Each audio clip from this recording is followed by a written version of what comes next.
This is One Up and Coming with Christopher Means on this episode. Just quickly before this whole thing starts off, I just wanted to say that you can, if you would like to, contact us at pedestrians@gmail.com. You can find us on Twitter @pedestrians. You can also find us on Elo @pedestrians, facebook.com/pedestrians. And I think that's pretty much it for the contact. We do have now a little blogging thingy on GameSpot. And don't forget, on Fridays, we have our Gamecast and our Filmcast come out. So go check that out too.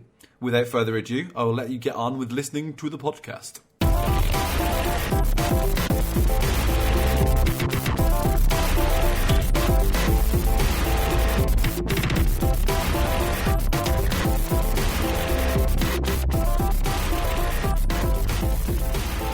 So, how are you? I'm doing pretty well. I was sick a few weeks ago. No, not a few weeks ago. This week. It's just time just kind of dilates, and you don't realize where you are anymore. Yeah. No, I was. I got a head cold because I'm up here in Washington, and okay. It's really, really damp. Yeah. And so I think it's like the kind of East Coast thing. The further north you go, you start getting that really kind of moist air. Or is it Washington State? Washington State. So that's Seattle area. Ah, okay. Yeah. So yeah, you're right over you're right over on the west. Jesus. Yeah, from what I understand, the weather here is it's a little more, I would say, like England in the sense that not a lot of no thunderstorms. Yeah. Just lots of rain. Yeah, just lots of rain. Very grey, very miserable. Right. It's very easy to become manic depressive out here, but I like it because I'm from Texas, where the skies were just like. I used to call them lazy designer blue. Yeah, just because there was just no texture to the sky. Yeah, it's just like, really? Did you just didn't take any time on this, did you? Exactly. You just be like, you kind of like look up and just think it just goes on forever, and then you just want to go back inside. As you can see on Pedestrians, we ask the hard questions. Yeah. This is as tough as it's going to get. I think. I'm sweating bullets over here. So okay, we're going to talk about the mod. I think it's best to start again, as always, just right from the beginning. Like, how did all this start? Like, how did it come to be that you were doing this? I got laid off, actually. Oh right, sorry about that. I know I feel like a jerk. No, it's fine. I was working as a designer at an auction house, and there was some. I don't know what went down exactly, but the auction house had some legal problems, and a bunch of us got laid off. Oh right. And, the design team and people like that are considered kind of non-essential personnel. Yeah, they're just like... Which was fine, because, it was just fine. And so I'm sitting here thinking, I didn't really want to do this anyway. Yeah. And so to kind of, I don't know, for supplemental income while I was on unemployment, I went back and started doing more journalism work for a couple of game websites. Oh, okay. And it wasn't really very fun for me because, especially around now, you just kind of feel like you're throwing your opinion into an ocean of opinions. Yeah, I can feel that actually. I can really feel you on that one. Right. So, and when I would review things, I tended to take a bit too hard of a what they should have done sort of line. Yeah. Which I know with critique is actually approved. Like you want to offer a solution when you're going to criticize a problem. But it made me realize that what I really wanted to do was just make them instead. Yeah, you just like, so, why sit here telling someone else how to do their job? Why can't I just do it? Mm-hmm. Right. You kind of put up or shut up. Yeah, pretty much.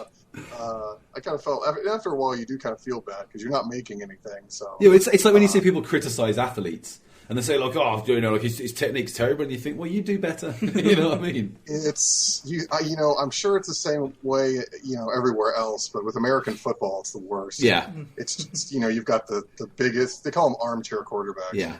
And they're just it could just be the most unhealthy, obese person, just not understanding why they couldn't run 5 more yards and make the touchdown or something like that. Are you a Seahawks fan? I am now, actually. No, it was. I grew up in Texas. We had the Cowboys. Yeah. And when I was growing up, they won 2 Super Bowls back to back, and they just got really annoying. Yeah, you just like, really, guys, come on, just arrogant. Yeah, there's nothing to cheer on for anymore. You're not the underdogs. they started calling them America's team, and at that point, I was like, yeah.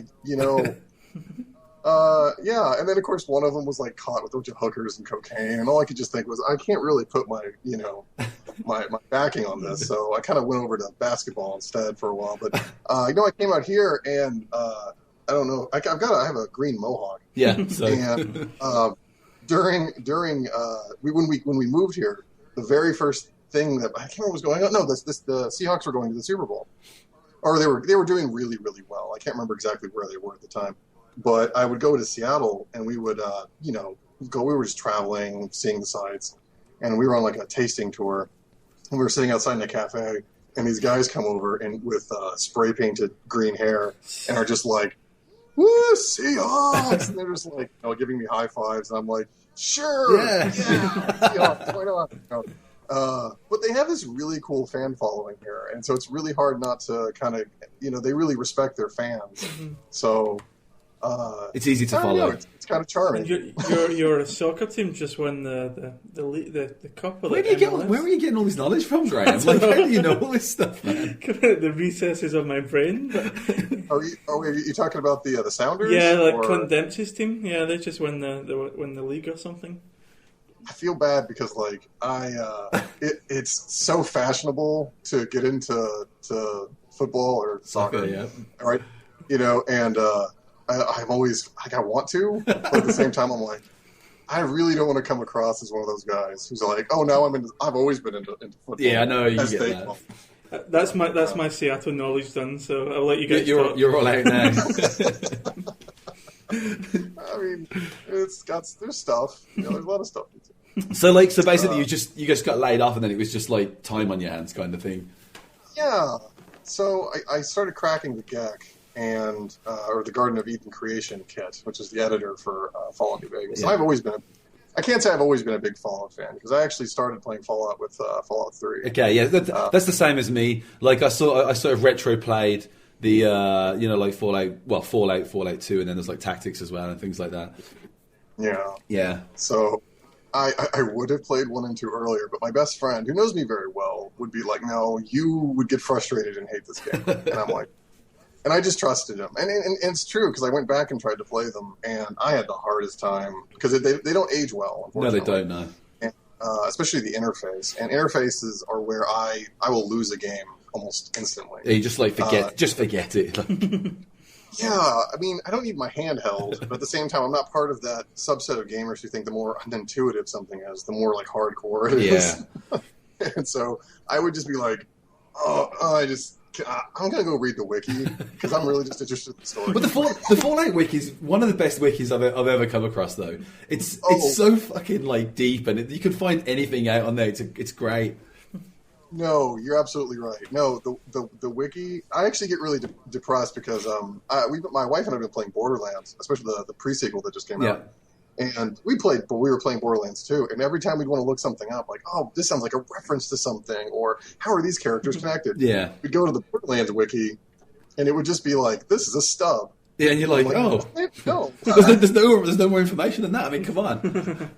Where's the behind-the-scenes section? Yeah. And where's this, that, and the interview with this guy? And I think it's because Fallout has it's got this great blending of backgrounds, because up to a point, it's Fallout's background, but then everything after that is just American history in general. Yeah, pretty much. And so, it's very easy to get kind of swept up in it and do what a lot of people do is wiki hopping, where you just go from link to link as you're just browsing. Yeah. And I have spent with my tablet just a couple hours on my tablet going through, then just never stopping, entering, going in the bathroom, coming out of the bathroom, still reading all these things.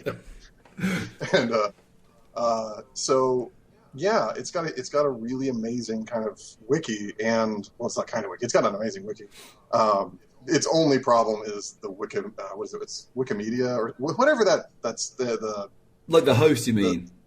Yeah, I'm not sure. I don't. That's something. I don't look at stuff like that, and I think that's to the wiki's credit that the wiki is so good that I don't have time to sit and think, I wonder who's hosting this wiki. Yeah.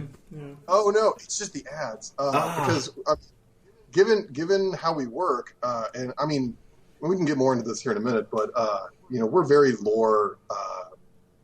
I don't know. We're lore. I don't say lore Nazis, but basically, we're very, very oriented. Yeah. Yes, that's what that's a better word than Nazis. I always find. Sorry, I have a degree in English, so we got the word grammar Nazi thrown around a lot. Yeah. So just to let you know, we're recording in German. Yeah, so we actually both live in Germany. I was just thinking about that. But it's not as bad as you think. There are no Germans in earshot, so I think we're okay. Okay.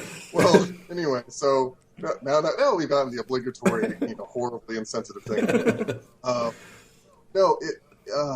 We're very, very into the lore, and one of the major things we wanted to do was make sure that we didn't step on any toes. Yeah. Like, we wanted something that stayed. We wanted to make new stuff. We didn't want to develop anything that was someone else's idea. Yeah. Outside of just the general universe as Fallout goes. Well, I was saying to Graham earlier, because we just kind of basically on the actual gamecast that we do. We've just actually got our sort of modding review type section kind of underway. We just started with that now, and today the first thing I really covered was Lonestar, and during that I was just trying to explain to Graham that like any factions or any kind of any characters or anything like that people are used to seeing in the games might but most likely won't be in there, because there's that whole issue of canon as well. If something's canon, yes, and you kind of take it on and maybe just bring it in to keep it with what people are comfortable with, there's always the danger that if they ever do cover that area at some point and they just completely ignore which they probably would what anyone else has done, then it sort of throws your thing right out of whack, and everyone's like, oh well, that didn't happen, and it's like, oh no. Yeah, no, that was that's one of the things we take into consideration is what happens if. Yeah. And so, but we did. We figured we wouldn't be making anything that was really ours if we were changing something or developing something that pre-existed. Yeah. And so just going back to the wiki thing, we end up having 20 tabs open for different articles, and then one of them will start playing music. Oh, and you're trying to find which one it is. Right. And only recently, it's Chrome will put up a little icon that lets you know which one of the tabs is actually making sounds. That's a great idea, actually. That's pretty sharp. It's super useful for me. But no, yeah. So that was one of the first things, because I always think of Fallout as it's very much an experience. There's always the saying, you know what pornography is. You can't really define it, but you know it when you see it. Yeah. And I feel like you could make almost any kind of genre of game into a Fallout game. Yeah. But you would know Fallout when you saw it. Yeah, I know what you mean. And so we wanted to make sure it was still Fallout, but at the same time something different. We didn't want to rehash the same themes. Or no, not the same direct themes. Yeah. We didn't want to keep going back to the Brotherhood of Steel and things like that. And so we had 2 locations in mind we went through the wiki first and just looked at see what was the most undeveloped stuff that was still interesting. Yeah. Because you could definitely do Fallout in Kansas, but you would really need a really good story to go with it. There's not really anything there that would scream, this is a really neat place to be. Yeah, okay, I see what you're getting at. There's a certain certain cities or areas come with a kind of with a sort of their own history that you can work with as well. Mm-hmm. Right, and then there's things like you want to see familiar places, but we've burned out a lot of those already between Washington D.C. and Las Vegas. Yeah. Most places will have it would have a structure that you'd recognize. Yeah. And so we were like, well, okay, what would be entertaining? And it boiled down to 2 locations.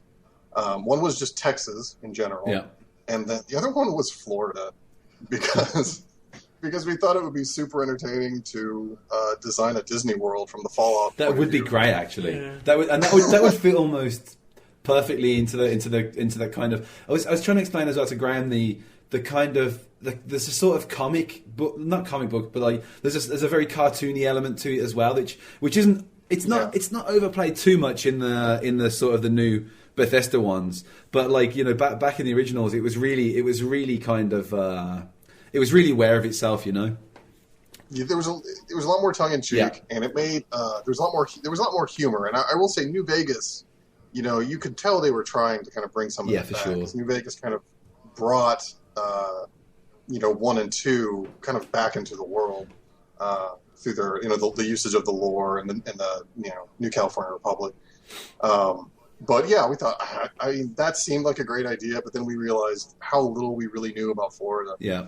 Yeah, you're like, does anyone know anything about this place? I mean, and they would be very far away from each other, because, you'd want to do Disneyland, and then I guess, Miami or something like that. And, I mean, I will say this, though, in retrospect, as far as the boundaries of the world, the sandbox, Florida would have been a lot more easy, a lot easier, because you have at least three of the borders would just be oceans. Yeah, I was gonna. You don't have to worry about trying to box the plane area in. Because that's a problem we're having right now. Is that El Paso has a mountain range, and then we have the border with Mexico, and then just a whole lot of nothing to really stop. So we're probably gonna have to come up with some kind of conceit. This is where it gets interesting, and it's something I've talked about this with tons of people. Is I think it's when you show what you're made of, when you can take these limitations or problems such as that and come up with a creative solution. Art from adversity is it's the best kind. A real thing. It's the best kind that you can come up with. Yeah, it's what separates Star Wars from the prequel series. It's all this, these having to actually kind of struggle through some ideas. Too often you hear people talking about thinking outside the box. Yeah. And but if you also think inside the box, you can really come up with something super original. Yeah. Sometimes being outside the box, you just get drowned in options. Yeah, I think that's something, especially with film now. The trouble with film is that you can literally do or have anything. If you got the money for it, you can do anything, and it just means that imagination is it's right down there now. Yeah. No, actually, Todd, I think it was at the what was it? It was a DICE speech he gave. Todd Howard from Bethesda was like, we can do anything, but we can't do everything. Yeah. So you've really got to decide, what you want to do, where you want to, what you want to focus on. And, and then there are just places where you make conceits. Yeah. You just say, because we're working off an idea. One of the things we, from the very beginning, wanted was a sense of storms, or what they call black blizzards. Okay. And black blizzards in American history, there was a time when we moved west and started farming out large areas of the central United States, and we did it so much that we loosened too much of the topsoil. Okay. And so what ends up happening is wind starts to go rolling across the plains. It has absolutely nothing to stop it, and it's kicking up all this black topsoil. Okay. And so you get to places like Oklahoma and western Texas, and there are these mile-high walls of black clouds, and they're just horrifying to see pictures of. I was going to say, it's something I've heard. When people say about sandstorms and things like that, and I mean, I think everyone's seen what a sandstorm approaching looks like. But they usually look kind of a brownish red. But I think the idea of an almost completely black wall coming towards you, it'd be like the nothing out of the Never-Ending Story almost. Absolutely, yeah, no, it's we ended up watching a lot of Ken Burns documentaries making this. But I was sitting here watching, and they're terrifying, and they were made from farming, and so and they're literally. I want to say I'm right here, but they can be literally like a mile high, just a wall of, like you said, nothingness, rolling across, and they ruin everything, and they bring there's so many particulates in the cloud that they actually generate an insane amount of static electricity. Ooh. And as they went over farms, they would actually kill crops through electrocution. That's absolutely mental, isn't it? I mean, it literally, like, if someone was pitching this to me as an idea for something, and if someone said, like, we've got this idea, we've got to call them, like this black blizzard, and it does this, you'd be like, that sounds cool, but how realistic is it? What's the science behind this, man?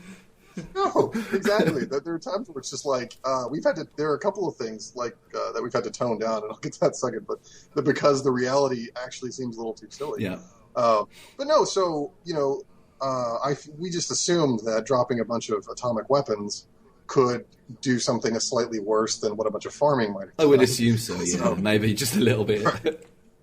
And it all comes from, I want to say it comes from, I think, the Fallout Bible or something. It was just a side note where it said there were big twisters out in Texas. And so I was just like, why don't we just take that to the nth degree and say that one of the things, and originally it was just a kind of a conceit because we were concerned that given how flat the area is, if we couldn't do a lot, we might want to kind of obscure things in big black clouds, as a kind of a cheat, but also as something to kind of... Well, Silent Hill did it in a way, I suppose. So it's true. Yeah. No, you're absolutely right.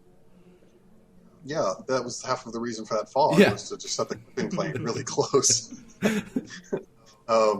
And so, it's, that's our current thought, is just to kind of have those storms kind of always raging off to the east. So that kind of gives you a... It's like, don't go there sort of thing. Yeah, I want to say it was either Fallout 3, where there was a place you could walk to that if you kept walking, it just said, there's nothing out here, you might as well turn back around. Yeah. Yeah, I think there was a bit right in the top of the map, and I remember sort of getting... actually making it up onto a bit where you could just continue walking. And I think it happened there, sort of where the... what was it called? The Oasis was right in the sort of north of the map there. Something like somewhere that, up there. I think I might have had that as well, actually. Yeah, and so you just assume that it's okay to at certain places to concede to the difficulty of, because you don't want to just have you don't want to build a bunch of buildings and stuff and try to create this kind of incidental barrier. Yeah. You just want to, because that also can pull you out of the moment if you realize you're being blocked by convenience. Yeah. Yeah. So I guess going back to the original topic, I had press credentials, and I guess this will probably stop me from going back for free. But the Game Developers Conference in Austin, which it was called GDC Next, I think, and it focused mostly on things like narrative and gameplay and things like that, less on programming, etc. And so I went with my then girlfriend, now wife, and I used my press credentials that I hadn't really been using much. So this is kind of a cheat to get in for free because it's very expensive. Yeah, no, sure. I feel bad for anyone who has to pay for that. But everyone we told, all the developers that we eventually got to know and told, they're like, "Oh no, that sounds like a really smart move." Why not, right? Why have a dog if you're not going to let it bark? I did write an article, but it wasn't what I would call and that's the other thing is the GDC is not what I would call a big fan. It's not like an E3 or something. No. It's really just for people who either want to make games or are making games. I think it used to be in the past that if you had one of those GeoCity website things, you could get press passes for E3 and stuff like that. Yeah. So. Oh yeah. Oh absolutely. Yeah, I've actually been to one E3, but that was when I was actually doing it properly. I was doing articles and things like that. But absolutely, yeah. I would say most of my E3 experience was just me getting to go. And my wife, she got in because we lied and said she was a photographer. Just hold this camera, honey. Right. Gave her a disposable phone. No, actually, no. I borrowed a nice camera from my best friend, and actually the same guy who told me not to play Fallout 1 and 2. He gave us this really nice camera that he had for some reason, and so she looked legit, and she took very good photos. To my wife, to Jennifer, my wife's credit, she actually set us up with. She didn't really just go along for the ride. She actually set up a ton of interviews on behalf of me, whereas I was actually just going to go and float and do what's it like to go to this place, because I didn't really feel I assumed they didn't want to be interviewed because this was kind of for them, not necessarily by them, if that makes sense. They're not. It's actually it was a really great experience because they don't just go around slapping each other on the back and talking about how great they are. They very earnestly are giving away, they're not trade secrets, but basically just, how we do things and how we can grow the gaming industry as a whole. Yeah. And I feel like any other industry, this would just be seen as fireable offenses. You went and told them how we do this. What the hell's wrong with you? You're fired. Just pack up your shit and go, But no, you just you go, you pay a lot, but then you get to just talk to anyone. I got to talk to Chris Metzen from Blizzard and get advice from him, and And at the same time, one of the interviews was Chris Avellone, which is creative director at Obsidian. Yeah, I was gonna try and roll around to that, but you sort of get in there. I was getting there eventually. So yeah, he was one of the people we interviewed, and he's just one of these guys where there are times where I don't think he's a real person. Yeah. I feel like he's like a spirit or a genie that was born from the ether of gaming. Just fully formed kind of guy, like an elemental, because he's just so unbelievably nice about talking to people and giving advice and trying to help. Yeah. Just being while we were talking to him off and on throughout the convention. I don't know if it's the convention, but the thing. You always saw people walking up to him and thanking him, and there was panels he were on where people would thank him. I can't remember his name, but there was a guy who worked on, I want to say it was Halo Wars. I don't remember the name of the game. It was the one that was a real-time strategy game. Okay. I think. I don't remember. Really nice guy, but one of the first things he does is thank Chris for helping him, get his start and everything. And it was just really sweet. So you got Chris Avellone just kind of like waltzing around the game world, just sort of like handing out help and support and just this super dude. There's a glow permeates from him. Everyone's like, here he comes, down on one knee. I don't know about a glow. I mean, he's a handsome fellow, but I don't know about a glow. But no, he does. You say that, but it's almost true. Yeah. I don't really have any better descriptors. It's just he's just available that, and to everyone else's credit though, I never met anyone who didn't seem approachable. Yeah, like I said, everyone was nice, but he was nicer. I will say, I think he might make himself more available. Yeah. I can't really say. Yeah. I think some people are just personable, and they're just good at being able to speak to people and stuff like that. It's just he's probably been in the experience that other people are the ones that are wanting help. He's probably been there before, so recognizes it. Well, yeah, he has. I want to say I think he started out sending modules to Dungeon Magazine. Okay. And having and getting rejected a lot. I think I don't know. At some point I've read his biopic or something, but he would send things to Dungeon Magazine, which is the back in the day D&D would put out monthly issues of just additional content that wasn't in their core books and articles about D&D. Yeah. Nice. And they would take in these one-shot campaigns you could run, and I know he sent like a bunch, and a bunch of them got rejected. Well, that's like super early modding in a way, I suppose. Yeah, I guess. Yeah. Oh, absolutely. Yeah, it's like that's absolutely true. Well, actually, a lot of guys. I mean, there's definitely a lot of crossover. From that. Like a lot of the old D&D guys end up going into video games and things like that. So anyway, longer story shorter, I guess. He invites us to a bar in Austin called the Ginger Man, which is a great bar if you're interested in beer, because it's one of those places where there's like one wall is nothing but taps. That sounds pretty cool, actually. Yeah, and it's a long wall. The whole place is really long. One of those bars that seems to go backwards further than it should be able to. But doesn't really get very wide. So that whole TARDIS effect where you just like, how does this all even fit in here? You walk outside and it's just this tiny little thing. Forever hallway. It's a forever hallway where you're just like, is there an end? And then, of course, those places always end up ending on some kind of outdoor, like, terrace or something. And so we were just talking, and I pitched this really simple idea, which was obviously something to do in Texas, because Texas is interesting, and people know of Texas. Yeah. I would say more people know, outside of the United States, more people know the Texas flag than they would any other state flag. Mm-hmm. Yeah. And things like that. And so it has, I guess what you could say, it's got good, I guess, overall knowledge. People just are aware of it. But it's also, they're aware of it through a lot of, stereotypes. Yeah, for sure. There's a lot of preconceptions and, which is for a Fallout game is really good. Yeah, it's cool. Fallout it's anachronistic. It's a satire of the United States, which I think is beyond the fact that the United States gets blown up. I think is one of the reasons it's really popular internationally. Yeah, for sure. No, I think you're right. I think it's because there's that whole thing that's got that 50s kind of retro feel to it, and I think it's something that everyone can identify with everyone has seen that kind of image of the USA. And the nuclear family, and it's so accessible. Everyone can sort of see it and go, I know what that is. I know what that means. Mm-hmm. Do you know what I mean? Yeah.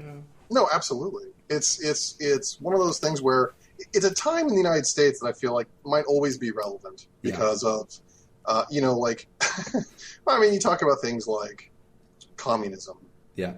A big red herring thing that everyone's worried about for no particular reason, and it's being used to just press people and to abuse people's power and things like that. And then you just flash forward to now, and we're talking about immigration, and Mexico, and they want to put up a big border wall and things like that. And it's all kind of the same thing. And so it's a big bad wolf, It's just which color you paint it, Yeah, exactly. It's kind of an omni zeitgeist sort of, just like. The spirit of all times, and so, we thought, I pitched the idea that, it would be simple, because I was originally doing this by myself. So I was like, what do you think about this idea? Because I need to make something. I need to have something I've made. And I thought, what would be really simple would be to do it in Texas, because, it doesn't matter where in Texas. Yeah. And I wanted to do something that was based off of one of my favorite Westerns, which is The Magnificent Seven. Okay. Oh, cool. Which is it's a Yul Brynner film. And he, it's because I wanted to have companions. And I like the idea of companions defending a farming community. Okay. Because both of these things are because the Westerns in general, just the movie genre, are just incredibly similar to post-apocalyptic settings. They are, I always make this link as well. I think it's not just that; it lends itself well to that. But there's also there's just a sort of eternal romance somehow in this really dirty, muddy kind of shit-soaked way. There would be awful, but somehow we romanticize it. Exactly. There's no penicillin and. There's no toilet paper, but man, I just wish I could go back there. Yeah, and I mean, and every time, I mean, you just look at the language people use. Like people refer, they literally refer to. They'll say like, I went to this place and it was a fucking Wild West in there. I tell you, it's like people refer back to that kind of caricature of it, but that's what they're referring to. They're referring to this time, and it's like when people refer to the apocalypse and they say it'll be like the Wild West after after the bombs drop, and you sort of it is that it's like a constant touchstone, isn't it? Yeah. I think people just like those swing doors in saloons. I think there's that as well. We used to have those in my mum and dad, like when I was a kid, we had this big conversion and like this big extension put on the house. I say big, it was just a bathroom. But we had this shower put in, and you can imagine my kind of joy when I realised that my dad was putting batwing doors on the shower. I couldn't contain myself. I must have spent days just standing in the shower and bursting out. I would do that all the time. I would like that on the outside of my house, just like an antechamber, like not even a real room, just another door I have to go through to get out of my house. Yeah, and just put the saloon doors on there so I can just, and depending on my mood, it could be the slow reveal, or it could be, kick them open, try not to get hit when they come back swinging. Yeah. You could do the comedy exit as well, where you get hit in the way back. Yeah. So knocks you out by your bar to the floor. But The Magnificent Seven, it's a very simple story, and I think one of the reasons I liked it was because, well, one, it's the perfect companion story. Yul Brynner is kind of contacted by these poor Mexican farmers who are being, harassed by what are literally Mexican raiders. Yeah. Which, I don't have to tell you, Fallout has, that's the omni villain is. They're always there. They can be different, but they're always raiders. Is that a remake of Seven Samurai? Yes. Is it? Oh, I never knew that. It's based on. It's actually no. It's not like it's very much like it. No, Yul Brynner literally saw Seven Samurai and was like, we could turn this into a western. Well, I think as well. I'm not 100% sure on this. Someone could probably correct me. But I think there's a Stephen King book in the Dark Tower series called Walls of the Cala, and I think that also takes elements of that as well. Okay, it might. Yeah. Unfortunately, I haven't read that series, but it's very, very possible. It's a really popular film, because it rides that line between action, character development, and just big scenic Western vistas. Mm-hmm. Yeah. Which is pretty much what every Western is. It's, hey, take a look at Montana or Texas or Oklahoma. Isn't it beautiful? Hey, look, here's this guy. He's really deep and interesting. And then everybody gets shot. Yeah. And so, no, but if you think about it, though, so that's a very, very simple Fallout kind of plot. You have 6 companions with one guy who's very much the viewer. You know, Yul Brynner in that movie is very much the he's not, I mean, I don't know. You could say he's not the deepest character. I mean, he is. He's as deep as anyone else is in that, but he's very much the you. You follow him throughout the story. Mm-hmm. And then there's his, 6 other compatriots that want to defend this farm. And so the idea I was going to run with was famine, because Fallout 3 dealt with water, which, and so did Fallout 1. But, water, as far as I was concerned, water is a renewable resource. Even today, we're very good at filtering water. Yeah. So I thought, but food is finite. If you can't grow it, then there's only so much around. Yeah. And so I thought, in a place where we've got all these black blizzards and everything, we could really build on the idea of hunger and famine. And so a farming community would be very valuable. And I pitched that idea to Chris, and he was very enthusiastic. He was very supportive. And then, to my surprise, he just continued to be supportive. You're like, well, you could have just stopped and I would have been fine. I just assumed, this would be a really great conversation. It would get me kind of pumped to do it, and then I'd leave, and maybe someday I would thank him for helping me out in the beginning. But then he just continued to help me, and which is just to his credit. He's one of those people who he doesn't just drop out of the sky and then go, my people need me, and then leave. He sticks around and really does continue to help you, and he and I still, trade emails back and forth talking about things that we're working on, and I ask him questions all the time, because as this has gotten bigger, it becomes more. It begins to have the problems an actual studio would have. Yeah. So I get to a point where I can't really answer questions on my own just through logic. I really need some kind of some pointers, some kind of. Yeah, especially because it's all being done online. No one, we've somehow made it so that no one lives in the same country. I mean, not country. No one lives in the same city, and I don't know if anyone lives in the same state either. No, everyone's just spread out there. I lied. We actually have 3 concept artists that are all in Poland. Yeah, I was looking through the team actually. I just need to say before you go on any further, like, your concept artists are fucking amazing. Aren't they though? They are. Like, I couldn't. When I looked at the concept art, there was a little. I had a little beat of insane jealousy. I was like, "You son of a bitch! How have you got these people on board? That they are amazing, really." Yeah. How did you get your team together? Well, that's a good question, because it's the one thing that we kind of always have to remind ourselves, which is that we don't own Fallout, and we're really kind of abusing Fallout a bit in the sense that, if this were our own property, it would be much harder to get people, down on the idea. Yeah. Because, and rightly so. I mean, it's very hard to just kind of come up to someone and say, I'm going to make a game. It's going to be great. You want to be in? Yeah. Why don't you work for me? I'm not going to pay you, but you should work for me. And this totally makes sense, and don't worry about it. Yeah. But because we were working on Fallout, we have all these. Everyone's a Fallout fan. Yeah. And what I did was, I got on DeviantArt, and I just started looking up Fallout fan art. Oh. And because in the past, I like to say something of an artist. I'm not trained or anything, but after a while, words become too long, didn't read, and you can't get an idea across. So yeah, it's good to have some art skills so you can kind of draw out the idea a bit and then give the text some context. And so I started looking through DeviantArt, and I'm always looking at Fallout stuff, and I started realizing that Fallout art, people who like Fallout, it tended to grab people, and the fan art was really good. Yeah. And people seemed to put a lot of time into it. So slowly, we started getting, I want to say the first artist I got was Yana, and she's from Belarus. Yeah.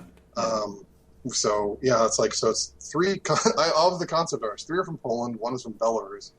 And I think we're about to recruit someone else from Belarus because she was very happy. She's like, "Oh, he's from Minsk," and I'm feeling really bad for my native country that we don't seem to have any American artists.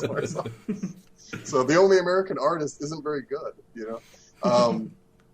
but they were just really, you pitch the idea and you give them the design document and you say, "This is what we're looking at." Yeah. And I think the idea was just clear. I think that's the one thing I did right, was making sure that the idea was very clear. Because Fallout is hard to explain. Because I've had to explain this whole concept from everyone, from my parents, it's a couple of elderly people here and there. Yeah. To people who actually play games, and it's always really hard if they don't know Fallout already. Yeah. So then you have to describe everything about Fallout and then move on to the project you were working on. You have to lay that foundation for them before you can kind of... Yeah. I haven't even told my parents that we're doing a podcast yet because I just know that I don't want to explain that over the phone, what a podcast is. So I'll wait just one concept. I'll wait till I go back at Christmas and have a board where I can draw pictures and stuff. Right? You just tell them it's a radio show on the internet. And it's on the wireless. Yeah, but then you have to explain that you can listen to it at any time. Because they'll be like, well, "What if I want to listen to an old episode?" That's going to put you out because you're going to have to go and do it. You'd be like, "No, we can record stuff out." That's going to be the problem every time. I think I missed it. Yeah, and you're going to, no matter how many times you say, "Oh no, you can listen to it any time." They're like, "Oh, okay. I think I missed the last one. Tell me when the next one's going to be on." Yeah, and you're like, "Come on, mom, forget it." Avalon's been helping me all this time, and so we picked up the art team, and I got to say, because we're doing this very slowly, we don't have a lot of time, but the ambition's very large. So the worst thing we could do is rush into anything. For sure. So what we did, the first thing we started with was the story. We wanted to make story. The story was very solid because I feel like if you can get a good location and a good story, people will forgive any of the technical shortcomings or the gameplay shortcomings a little bit more with Fallout. Yeah, you get a little bit of leeway there for sure. Yeah, especially for a mod. I feel like with a mod, you're already expecting that this is not a professional endeavor. There's no funding, and then with even with it being a mod, we're like, we don't know exactly how much we're going to be able to accomplish. But if the story's good and it's compelling, and we've tried something new, then the worst thing we can say is we tried something new, but we couldn't quite make it work, in a zero budget environment. Yeah. So after that, we brought on. So we started bringing on, and one artist leads to another. Yana was our first artist. She started doing the conceptions of Magnifico and all these other places, and I don't think we would have. I'm actually certain we would never have gotten as far if we couldn't bring that kind of legitimacy to the table. But because they took our ideas, or mostly at the time, like my ideas, and she made them real. Yeah. And once you do that, that's when it grabs the imagination. When the idea plus the visual hits your brain, I want to go to there. That's what I want to do now. And of course she's an excellent artist. And so when you have one excellent artist, other excellent artists are all like, I'm on board. Yeah. And we also always made sure that we knew that this is a place for people to kind of cut their teeth. We quite there as far as getting hired because there's that nebulous, that membrane that's so hard to get through when you can have all the skills, but you just don't have all that proof to say, no, we can do this. And our ideas are good. Our skills are good. Artists are a little easier because it's a very, what you see is what you get. Yeah. But at the same time, a lot of what an artist does is taking in ideas and converting them and sometimes improving on them. So, they get this chance to make art that has a purpose. Well, the other thing about artists is that, I think it's a lot easier if you're creating something where you're just relying on yourself, then it's a lot easier. But if you're working in games, modding, whatever, it doesn't matter. You can't. It's something you almost certainly can't do it by yourself. In most cases on a big project. So there's that kind of reliance on other people. You've got people who are coding, people who are working on textures art, some guy who's making models. And this all needs to come to. And I think that's the problem for a lot of people who want to get into this kind of thing is that they can do their bit, but they can't find the team where everyone can do it together and they can have a product and then thus a sort of portfolio, as it were, to say this is what I can do. Mm-hmm. I couldn't have said it better myself. No, you're absolutely right. It's just so and it was hard for me because I was starting out as a writer and they're just so. I mean, to be honest, we're so fucking useless. I mean, like in the grand scheme of things, because. Everyone. If you can write, everyone thinks they can write. I guess you should put one in italics. But you know what I mean? Like it's like voice acting. Like you get a lot of people wanting to do voice acting. And it's because people can speak and they want to believe that they're good at it, and they can be good at it. I have no idea. For all the people who have offered, I'm sure many of them are very good. Yeah. But it is one of those things where you really have to. It's harder to prove yourself. Because everybody wants to do it because it seems so close to their grasp. Yeah. And then they realize, I don't understand character or narrative or structure or anything like that. And tone and themes and all that stuff. So, I like garbage. Who cares? And so, because that's what I wanted. I wanted a place where I could take something I'd written and make it, into a larger thing. And I just assumed, it's the internet. So if you're having a problem, like any technical problem you've ever had in your life. I'm having this problem. That means there's at least 100 people who are also having the same problem. Yeah, for sure. And so that was my thing. Was when we started grabbing people for certain disciplines, we wanted to make sure that they knew that the what they were getting out of it was the ability to work with the team for something that we had a lot of ambition to make and drive, and at the same time they would be able to they would be able to take their art and add it to a larger thing. Yeah. And that's experience. And so, and that, of course, after that, we would also just plug as much of them as we could, as long as they're making good art. Yeah. Then we will do everything we can to, advertise them, make sure that their links are on things, make sure that kind of help them along as well. Yeah. And so, that way, you can say, well, I'm not paying you, but I am trying to give you this opportunity as the best that I'm able. And then, so after art, we got a guy, a brilliant guy, a good friend of mine, Miles Bimbro. He also goes by, I think on Nexus forums, he goes by Tricky Vein. Okay. And he's our world builder. He's brilliant. He's he's always worried because he went to Johns Hopkins University and he got his degrees in archaeology and geology. Okay. And I just explained, that's world building. Yeah, that really is. Yeah, it's like the very essence of world building. Was you a fan of Indiana Jones by any chance? Right, exactly. Like he's got this. It's the perfect subset for understanding what a world should look and feel like. Well, he's also previously experienced. He did a mod called, I want to say it's Dry Canyon. So if I got that wrong, I'm really sorry. But he also worked on A Tale of Two Wastelands, which is it was an effort to kind of backwards compatible, or it's a terrible way to say that, but basically to take things that were available in New Vegas and then take them back into Fallout 3. And then allow you to play through Fallout 3, and then take that same character into Fallout New Vegas. Oh, that's quite a cool idea, actually.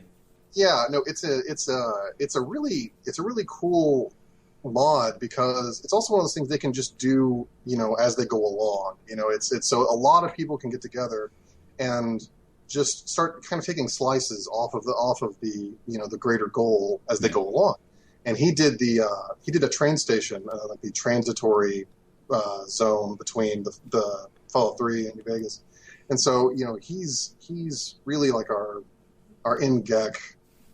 That's why he's the world builder. Yeah, because he basically is the guy who's creating the environment and the tone of what we see, and he's got this really great grasp of just how things should look. And I think like you said, like between geology and archaeology, you have the physical and the human element between the two. And that allows him to kind of get a really good vision for what things should look like, and it's just been great. So that was like the first thing we did was we created the sandbox, and he took geological data from El Paso, and through what I'm going to say was magic. There's a kind of voodoo. Yeah, he waved his hands over the keyboard, and suddenly it became the height map for the game. So we had the sandbox, which was the first time. It was just amazing being able to be like, "Oh, it's huge." Yeah. It's like it's actually even at the moment right now. It's actually bigger than we intended to use it for. So that's actually where we tend to put a lot of our when we're building like NPCs. They end up standing in a line somewhere way outside the actual thing. And once we had that, I think that was when we suddenly realized that the scope. I don't because it sounds so cheesy to say the scope of our ambitions. Yeah. Yeah, but I know exactly what you mean. You suddenly, I think when you see the terrain or the actual land in game, as it were, and you sit and look at it, and you suddenly think, shit, we've got to fill this up with stuff now. It's like there's like the emptiness is like it's like a vacuum. You can feel it sucking on just like like trying to draw, like saying like I'm so empty. Like it might as well not have any oxygen. Just like. Well, so, that emptiness translates into minus hours in your life. Yeah. So you look at that and you're like, that emptiness represents sort of like a lot of anguish. A lot of sleepless nights, a lot of coffee drinking. Andy's particularly sore at the moment because he's just lost 13 hours of work on the armor maps. So. Yeah, dude. Oh no, I am so sorry. Yeah, no, I'm caught back up again now. Oh. I kind of pulled an all nighter and then. I did an all-nighter, so I went through 24 hours, got some sleep for 6 hours, and then got up and did the same again the next night, and kind of managed to catch back up again. But yeah, as you can imagine, I know how you feel. We lost our LOD data once. Well, the thing is, the GAC is not multi-core optimized. Okay. So, which means that newer computers, which use slightly less powerful processors in an array, are awesome. Because they do hyper-threading. They distribute the data. So the idea is that if you had an old computer that was one core but had like 3 gigahertz on it, it would actually be a better tool for the GAC than the computer I recently built, which I'm like playing PlanetSide 2 on, and credits perfect, but it runs the data. I mean, it just sits there and chugs. And of course, with the GAC, when you're running LOD data, the first thing it does is tell you it's crashed. Yeah, it hasn't. But it's just thinking about it. Oh no, it's basically so unresponsive. Windows believes it has crashed and thinks you should, close the operation. Yeah. So I mean that's just working in the GAC. We could try doing this all from scratch, but the system it would be. I assume, but I'm relatively certain that it would be more work to try to remake everything in Unity or something. Yeah. It would be to. Try to just kind of deal with the GAC as it is, and which is fine. It's the art from adversity thing. Because we're constantly having to, reverse engineer the. And this is what modders. I mean, God bless the modding community, especially for Fallout 3 and New Vegas, because there's so much reverse engineering they have to do on the GAC to get to realize their vision.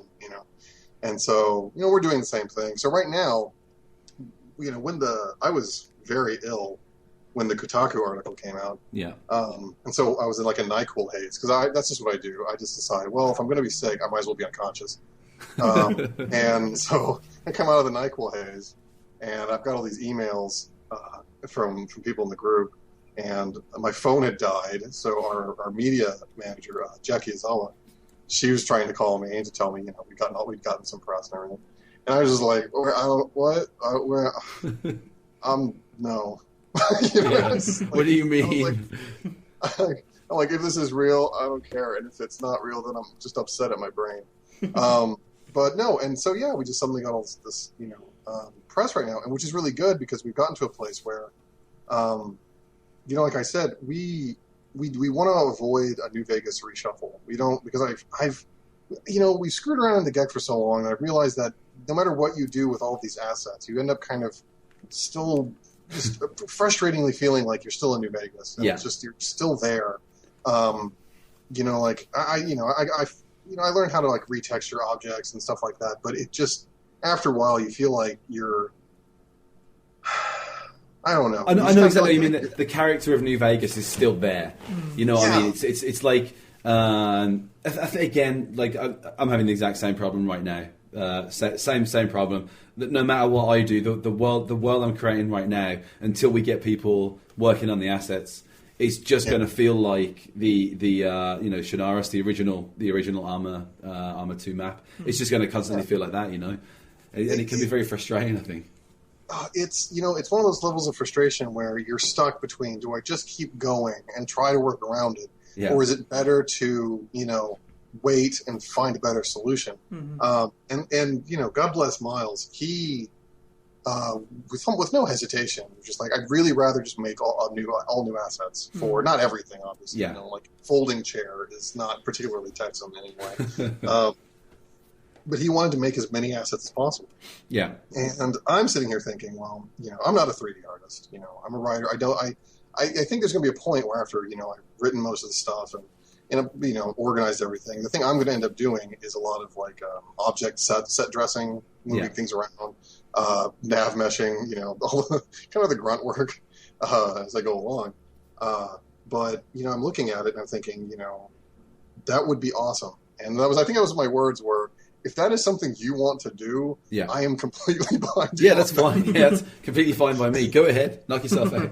Right, but it's then you also get into this position where it's like, well, he can't make them all. So what was really nice, we were going to start advertising for modders because or not for modders, or just at least for 3D modelers. Yeah, for modelers, yeah. And then the article comes out, and we just we didn't. It's kind of funny because I was going through it. With Jack, one of our area designers and off and on producers, and we're going through all these emails, and we started going like, why didn't this person give us a sample? And then we realized, because we didn't ask them to send this email.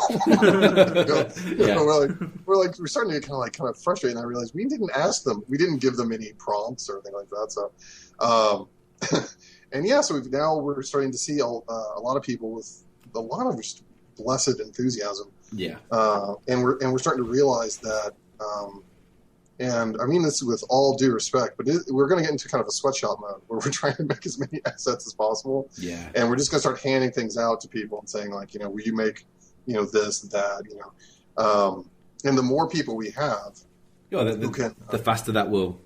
Yeah. It unfortunately is like that, where it's like the more people we have, the faster we can get it out there. Yeah. And, obviously we want to maintain that aesthetic and level of quality. I was going to say I think that's the thing. It's that thing where you say, this is all fair enough as long as everyone that's working on it is maintaining like a certain, level of quality and it's all sort of, it's consistent, across the models. Mm-hmm. But absolutely, yeah.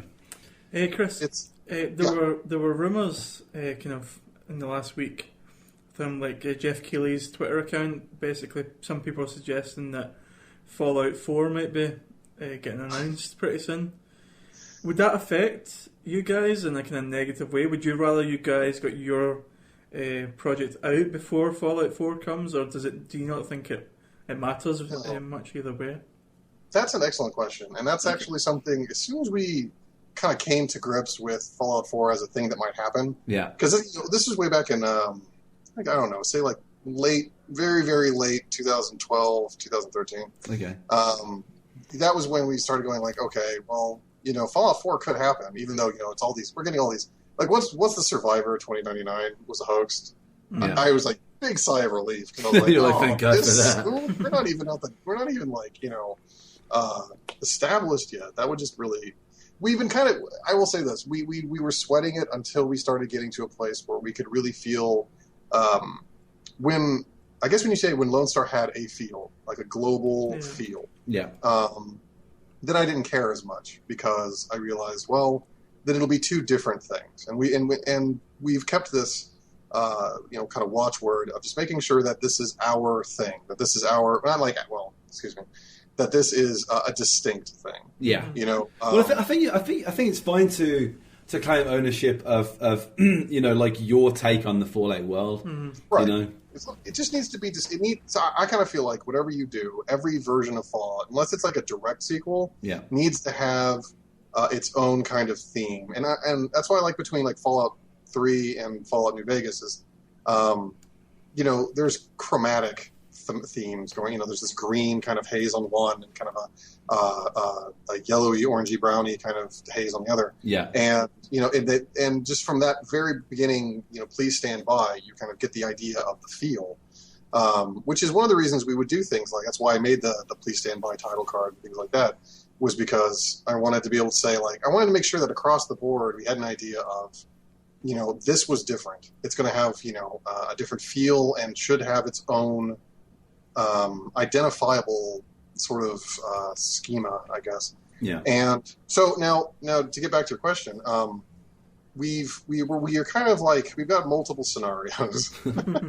It's kind of like, these are all kind of like DEF CON sort of things.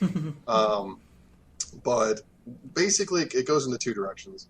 Obviously, the best possible outcome would be to be able to actually produce this as an official title. But, that's the brass ring up in the rarefied atmosphere. So we're not, we plan for that in so much that we don't want to be caught with our pants down should the angels sing and everything like that and light this.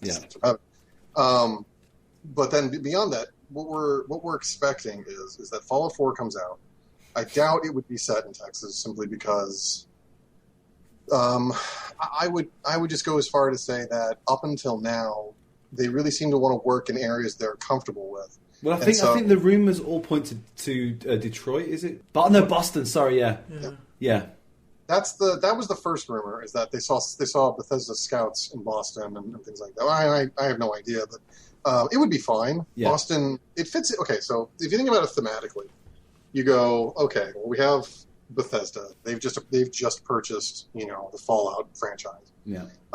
Now, obviously, the entire Fallout franchise has occurred in the core region, which is California, Nevada, and parts of Oregon.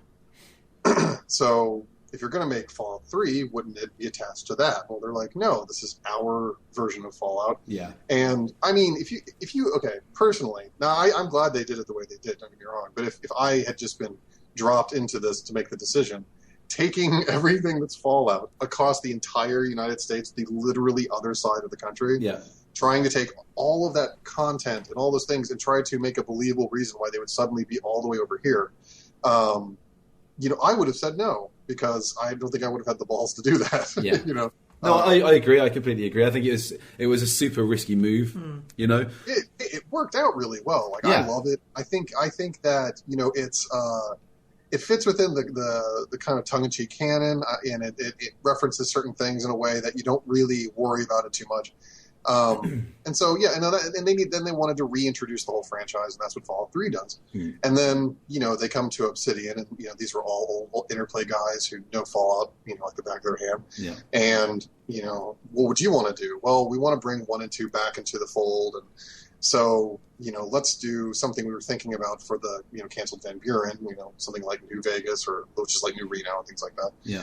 And these are all, it seems like anyone who gets their hands on it kind of want to work in an area they're familiar with. Yeah. And so I see the guys up in Bethesda as probably sticking around with that same idea. And Boston makes sense because it has that same, like DC has the kind of like the backdrop of ultra patriotism, based on the history of the United States, and the history of the United States in Washington D.C. is just everywhere. Yeah, it's like it exploded all over Washington D.C. and just landed big chunks. And Boston's very much like that because it's kind of like a precursor, area for American history, and I could see just continuing those themes.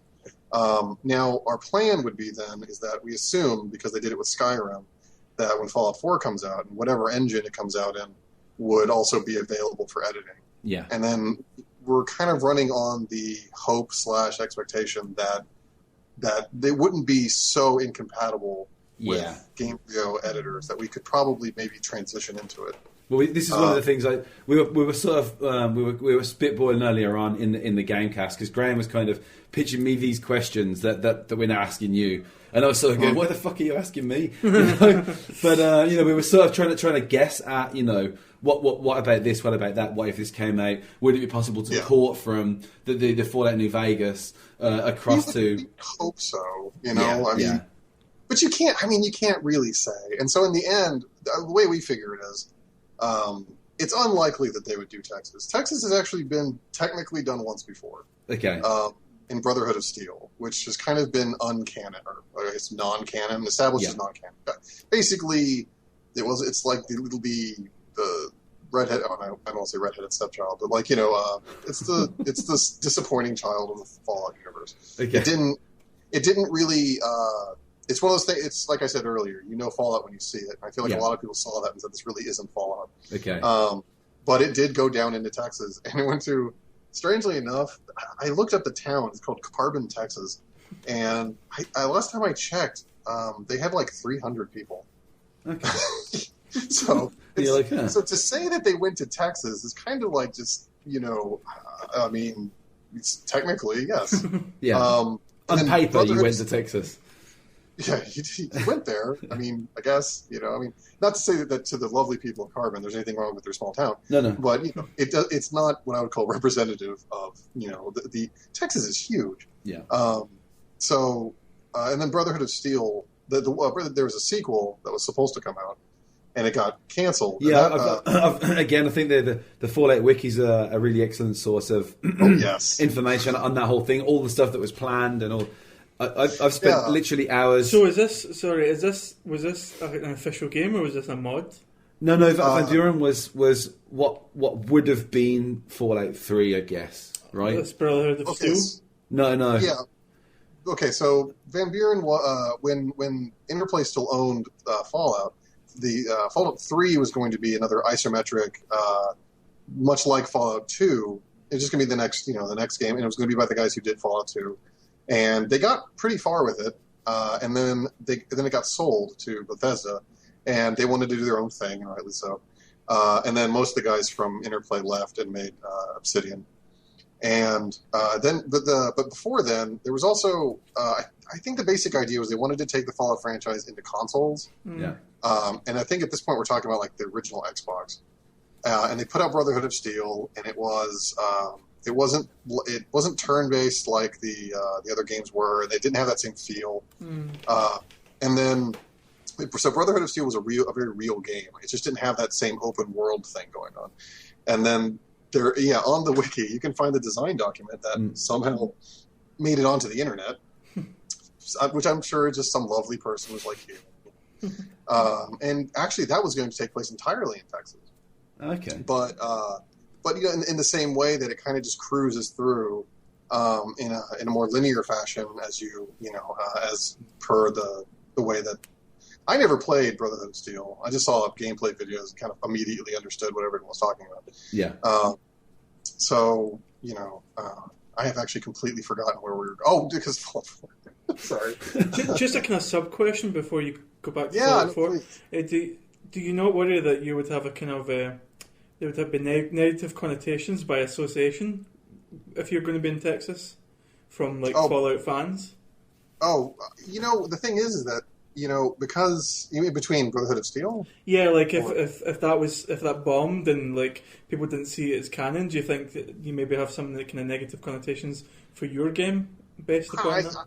I seriously doubt it. I think that when it comes to, I think Fallout fans, like I said, they know what it should look like, and there's no particular there was nothing established in Texas by these games really. The tone of it, one of the things Fallout does is it kind of tries to reinvent or reimagine these areas, in this new atmosphere, and they all kind of get their own new sort of like LA in is the Boneyard.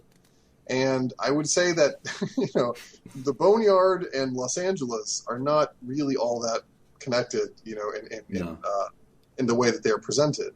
It's just no, it's all very different now, but it's all still sitting on top of that old kind of, parent city. And the same thing with New Vegas. The Mojave feels so very different from the DC wasteland, and it's not just because it's a different location. It's because they took the tone and the themes and they just injected them into everything, so that you get this kind of westerns meets the Rat Pack sort of feeling no matter where you go.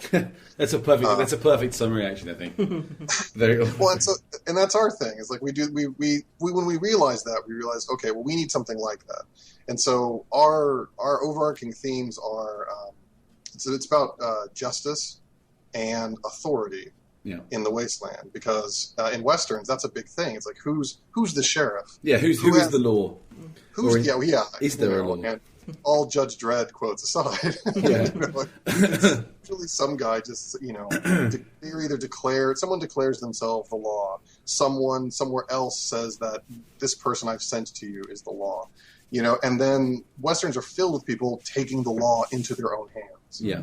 So, we decided to run with that. And so, like, right now we're working on our karma system, because we'd like to bring karma back into a more, into focus, because it really didn't exist much in New Vegas, which I know something. I'm pretty sure Josh Sawyer, with his mod, I think he really wanted to bring karma back I think that's one of the major changes, is that like karma actually affects things more. Yeah. But we wanted our karma to not necessarily be good versus evil, but some kind of idea of, I think right now, I can't remember exactly what words we're using because they change all the time. But basically, it's are you lawful or are you more of an outlaw? And with the idea that an outlaw is not an evil person; they're just someone who works against authority. Yeah. Which it could be for their own positive philosophy, but they're still criminals in a way. Yeah. Which is, so now we're constantly having to remind ourselves that criminal doesn't mean outlaw, and that criminals are very different, and then there's raiders, and we got to remember who's actually fucking evil. That's nicely nuanced, though. I like that, as opposed to having the good and evil. It's because that's the trouble with good and evil is it's so black and white, and you're just like, yeah, good characters never very interesting, are they? No, they're not. And you don't want to be evil all the time. Fallout 3 was very much a dichotomy like that. Mm-hmm. Yeah. And it ranged anywhere from very obvious good and evils to a good and evil system that was kind of up to the quest designer at the time. Some of the evil deeds that you did included, like just stealing out of the wrong, chest of drawers. If you're in some sort of in a slave place. And, like someone sees you stealing, you get bad karma, and you're like, how am I getting bad karma for stealing from slavers? That's actually something we're currently trying to come to grips with, because, okay, so one of the things we'd like to do, if we're going to have a karma system, we would like to have karma be well established. And so since we're working with law and order as a major theme, we thought, well, then isn't it just as simple as saying what is the law? What are the laws of the land? Yeah. And then how you adhere to them or go against them would determine your karma, and that would kind of help you. That would kind of show you where you're headed on this path. And also, we're drawing a lot from police dramas, and old cop shows. So, like Dirty Harry, stuff like that. So that is a great place to pull from, for sure. It's it started with my dad, because my dad's a big Western fan, and he's also a cop. So we ended up watching things like Law and Order and Dirty Harry and all this stuff. And I started getting all the tropes kind of ingrained in my head, and they're so much fun because you're rooting for someone, and they're almost all anti-heroes because they're assholes half the time, but they're doing it for the right reason. So so it doesn't matter. And we thought, it'd be a good way to identify people is that they could still, they could still be good, but have that kind of loose cannon sort of thing. And then they would also they would understand what that means, because it's part of that greater trope that's ingrained in everyone's heads. Yeah. Of what cops are like in film and television. Because you play as the Ranger. I don't know if that's something that's obvious. I guess I should have said that earlier. No, I think I kind of picked up on that from somewhere.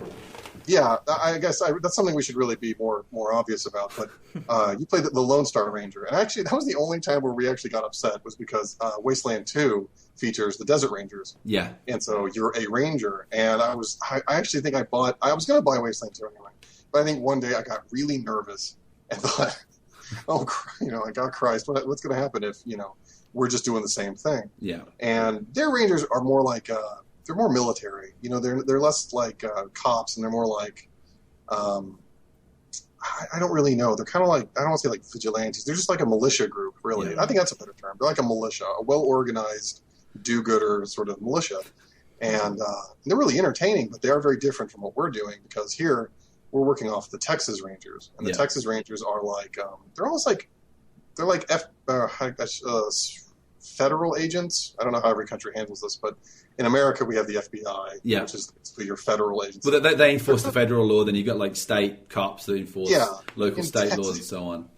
But in Texas, you have these kind of additional layer of officers that are statewide police officers, and they're usually people who have had. It's kind of like an honor, like you've been a police officer or some kind of law enforcement officer, and you become a Texas Ranger, and like the governor of Texas can only be arrested by. I believe this to be true, but I could be wrong. But he can only be arrested by the Texas Rangers. So that's pretty badass. If the illustrious governor of Texas, which I hope you don't know anything about him. If he gets caught in a room with a bunch of hookers and cocaine, they'll have to wait for the Texas Rangers. We're not talking about the mayor of Toronto here. What's that? So we're not talking about the mayor of Toronto. That would be great. No, that's going to be the first quest, I think. That'll be the first. You get to El Paso, and they're like, you got to arrest the governor. Yeah. He's got a bunch of jet and prostitutes. Yeah, so jet. It's been ages since I've said so I'll make a jet joke. We actually can't use that because jet's a core. We're completely separate from everything. So that's actually a huge problem. Is that Texas. Like if you've ever been to the wiki for Texas, it's amazingly bare, and it's got a couple of small little mentions here and there, and a couple of characters are said to have gone through it. Yeah, but no one's ever been there. So because we're setting this 50 years before. Oh shit! There's certain things that can't be there. Yeah. So like Jet was developed in New Reno. By Myron, and that skeezy little bastard from Fallout 2, and then the same like with Brahmin, like we realized we can't really have Brahmin because even though Texas is a major cattle state, if we had Brahmin, we'd have to just call them Brahmin because it would be really weird to go around calling them the same thing but calling it something else. Yeah, and so we thought, well, if food's a problem, we obviously can't really have a bunch of these, meat sacks running around. Yeah, you kind of these living foods running around. Exactly. So we were like, and of course we came up with a couple of ideas because there's things like Texas Longhorn cattle and things like that. And we thought, what if one of the two heads, one of the horns is right through the other head's like brain or something, something one of those things. Because Brahmin are disgusting, so they are weird, aren't they? They are fucking. They had to be gross and also like morbid, whatever we did. The thing is about Brahmin though, sometimes when I'm playing Fallout. And I see the Brahmin. If I'm feeling particularly hungry, I always sort of think, I like them, and also they look like living beef jerky. Well, there's that, but also, and this is the one that weirds me out. Is I always think to myself, I bet those ants would taste great. Well, I mean, if you can eat lobster. Yeah, that's exactly what's in my head. I was like, it's an insect, so it's probably going to taste a little bit like sort of lobster, but maybe less salty. You know what I mean? I'm really interested. I wish we could breed a giant ant just so I could taste it and be like, yeah, that's exactly what I thought it was going to taste like. You know what? I had never considered that, but now I'm just down for it. Yeah, there are a lot of things I like right now and don't want to eat, but now for some reason I'm like, no, if that happens, I will be the first person over it. Well, if Lonestar fails and 2017 fails, then I'll go learn to be a geneticist, and you know what? I'll meet you there. Yeah, that's what I mean. We'll do, and we're making giant eating ants. I think that's a weekend course you can do. Yeah, I think you can. I think you can just do it on Open University. It takes a couple of hours. You're talking about all these kind of restrictions because of continuity with other games and canon problems. In canon, yeah. Does that kind of make you frustrated and make you wish that you could make this into its own kind of IP? Once we really just said, we're going to try to make everything as original as possible. Mm-hmm. It kind of gave us the freedom to stop worrying about certain things. Yeah. Because it's funny. The way the canon is structured, there is this just giant barrier between everything that's ever happened in Fallout and Texas, because you have Caesar's Legion from New Vegas, and the most we can find is maybe something about he might have gotten as far as New Mexico, And that's still not quite Texas, like No. that one that was as close as we could get. Like of all the surrounding states in established games, no one has really ever gotten anywhere near them or really gone through either. A couple of characters are said to go into Mexico and have gone through Texas, but they didn't say anything about it. Yeah. So it leaves you open a little bit as well, I guess. Right, which means that basically if we want to adhere to the canon, which we do, because I would be the first person to be going like, that's not fucking canon, man. Yeah. And to be like, unsubscribe. But,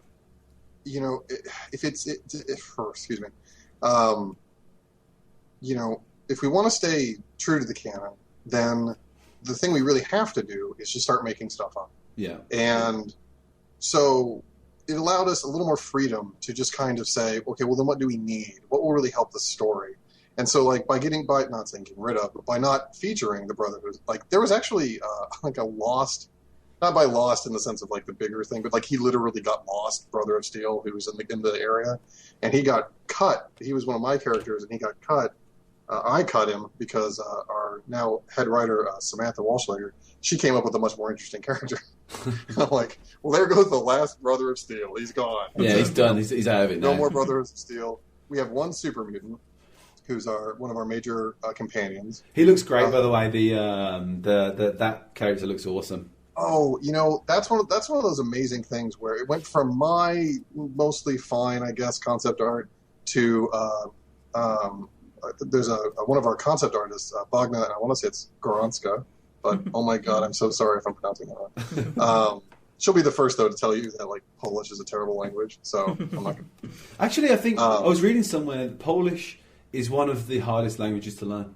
Yeah, that's what she says. Yeah, I I've was heard talking people about say how that. terrible English is, and she's like, no, Polish is worse. I'm like, really? Because our language is so arbitrary. Mm-hmm. She's like... And then she will tell me like something, and my brain will just stop because I don't understand what It sounds great though. It's a great sounding language. Mm-hmm. Yeah. So she took that and she took my concept art, made it better, and then we handed it over to Peyton Quinn, who's this great guy in California. Yeah. He's one of these just brilliant kids. He's very young. I want to say he's 19. Yeah. And you can watch. It's on our YouTube channel. You can actually just watch him design Shurf and ZBrush. Yeah, I was going to say, did he not like just do like a live stream of that? He did a Twitch broadcast. That's ridiculous, isn't it? That's like it is. That's sort of like that. That's kind of like it's really rubbing it in. I'm going to say it's great. Well, the thing is we wanted to be very transparent because we didn't want anyone thinking we were doing something like we never wanted to step into a place and say we're farther along than we are, or we're going to do something that we're not. Yeah. Because, well, I mean, that means a lot in the mod community that you're not boasting stuff you're not doing. Yeah. And at the same time, we're not I don't want to say legitimate because that's such a loaded word, but we're not like we don't have a tax ID code. How about that? Yeah. Kind of studio, where we're not profit bearing or anything like that, or in the same building, And so I thought there's really no reason why, as long as it doesn't hurt the story, as long as we're not spoiling anything, there's no reason why we can't share the experience of making it. Yeah. And he goes, I was thinking about doing this on Twitch. I'm like, no, you should totally do that. Because, I mean, why not, really? Yeah, exactly. I mean, it's not going to hinder you or anything, you know what I mean? No, and, and it's like, and I was thinking, and if I have problems, because I kind of come in as like the creative director and make the final creative choices on things, and I figured if I have any problems with it, he can just do another Twitch broadcast where he just changes things. Mm-hmm. And then of course it came out fucking perfect, and I couldn't. It's actually the side by side 3D model is what's on my background right now from my computer, so I can't stop looking at it. Mm-hmm. But that's our only super mutant, and then the only other things that we use are things that are universal, like ghouls, a few animals. Like we're probably still going to use mole rats, really anything that might actually appear in that area. And we want to come up with a few of our own, like Brahmin got replaced by Megadillos. Yeah. Or Megadios. We haven't really decided how. Megadios, I reckon that sounds better somehow. It does. Actually, we really want to do... we really want to do kind of like what they did with Firefly, where we want to mix a certain amount of Spanish into the English around that area. Yeah. because we would also really like to step into Mexico. Yeah. Because I feel like we've been in America. We know we've done that. And we've talked about other countries without ever saying what happened to them. Yeah. And I feel like we've gotten to a place where we can say, okay, we've done this. We've kept it all very jingoistic and United States, all that. Why don't we just kind of find out what happened to Mexico? Well, this is the cool thing. You've positioned yourself well that you can, like from the past, you can literally just hop across, you know? Yeah. And Well, it's almost like... Well, not hop. You know, I know. But what I mean is, it's almost like you don't even have to plan that to be all in one release. It's that thing where you can almost say, well, why don't we get this done first, and then if this is going okay, then we can expand. You know. Yeah. Two things on that. One is that we can take the piss out of the United States. That's not a problem because we're them. We're all American for them. It's self-deprecating, and that's fine. Yeah, and that's fine. Now, if you want to keep the Fallout aesthetic, you still have to be doing that. So when we go into Mexico, we can't have a bunch of white guys go in. But you know what's funny about Mexico? Yeah. You just stop right there. And you're like, oh shit. And like it just hit a big red button on the wall and everything shuts down. Yeah. So one of the things we really want to do is, or what we've been collecting so far, kind of, is people who have experiences with Mexico. Yeah. And because it would be very easy to get into, there are some things right now that are very stereotypical that are actually very much happening. Like we're getting into the resource wars that happened before the Great War. And there's a mention in Chris Avellone's Fallout Bible that we occupied Mexico to get more petroleum out of them. Yeah, that's right. And the funny thing about that is that that's literally, well, it's not literally happening now, but the cartels right now are moving from cocaine production and are getting more into stealing gasoline from the state-run petroleum company, which their number one customer is the United States. Wow. And so, which just like someone, Miles sent that to me the other day. It's an episode of Vice, and I was watching it, and I'm like, this is exactly what we were talking about.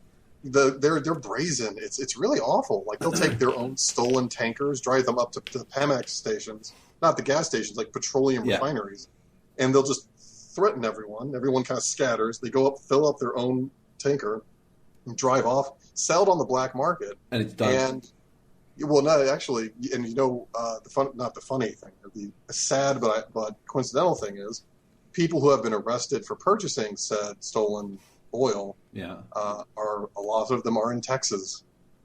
So it all just kind of comes back around. But we wouldn't want to get into the that's the things that are kind of like topical and true. But if we want to do satire and do the kind of thing that you do with the United States, we really need people who are, like from Mexico. Yeah, you need to kind of be from there and also be from there and be able to kind of tell us like what would people from Mexico find funny. A really good example. We wanted to add Native Americans because I actually don't even remember why. I just know they're part of the area, and it's not something we've ever really addressed in Fallout. And so I figured the first thing that would happen is the United States would screw the Native Americans over again. Yeah. Because I don't see them just like going like, oh, and then during the Great War when the government's screwing everyone, the Native Americans were fine because we take care of them. Yeah. That's not what happens.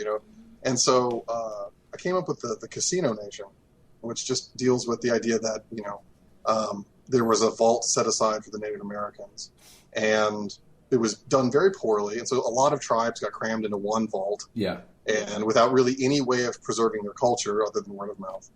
And so 200 years go by, and they come out in, I think, Oklahoma, and they don't really know anything about their culture anymore, because of the way that they've been sidelined for so long, and then sidelined again inside of a vault, which is, not exactly what I would call productive to the Native American culture, being a steel enclosure. Yeah. And then when they come out, they have to look at their surroundings and say, how do I interpret my surroundings? Well, when their surroundings have all these Indian casinos everywhere, they have to assume some assumptions are made. Yeah, assumptions are made, and you have to go like, well, gambling must have been very, very sacred to us, know.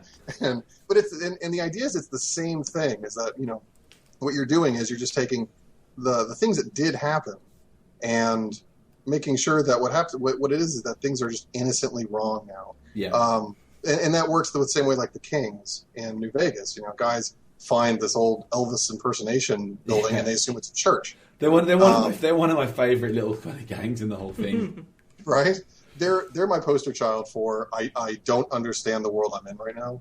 But now that all being said, I must have shopped that to as many people from the Native American community as I could to make sure that was not, because you don't want to get too worried about offending everyone, but at the same time, I want to make sure that is ironic and mildly and it's not fun. Just offensive. Yeah, it needs to kind of be fun. Like, it needs to be something like, no, that's good. That's got that kind of irony to it, and and so far, no one has told me that they dislike that idea because it doesn't really. And I will say though, they do come out ahead of it because they come out in Oklahoma and Kansas and that area, and there's really nothing to blow up out there. Yeah. So they're actually more. They're actually almost. They're kind of an antagonist because they have access to food. Mm-hmm. So they're all good now. Yeah, and so we came up with this thing called the Thanksgiving Day Treaty, where the Casino Nation basically puts the Lonestar Confederacy over a barrel and taxes them insane amounts of money for food from the Casino Nation, and then gets like salvage rights in Lone Star.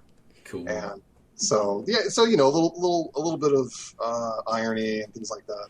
You must be worried as well because, like, obviously, Americans don't understand irony, so that must be something. Do you have a release date by any chance? Oh, fuck off, Graham. Like, he asks me this all the time. We'll be talking about 2017, he'll go, so when's it coming out? And it's like, you know what?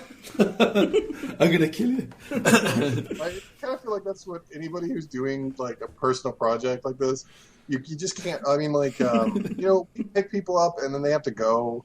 Like, if we could have, like, an idea of people's available time and who will be on the staff at any given time, then we could be like, sure. You can project, right? And you can look into the future. Right. But, like, I've actually had this exact conversation with Miles, like, about 10 minutes, well, not 10 minutes ago, but probably about half an hour before we started, where we were talking about, should we, we're bringing more people on, should we start talking about deadlines? And all I could think was, if we had the ability to know how much time we had and if people were going to be there, then sure. But at this point, we just kind of go with the phrase, we're just whatever we can get away with, whenever we can get away with it. Yeah.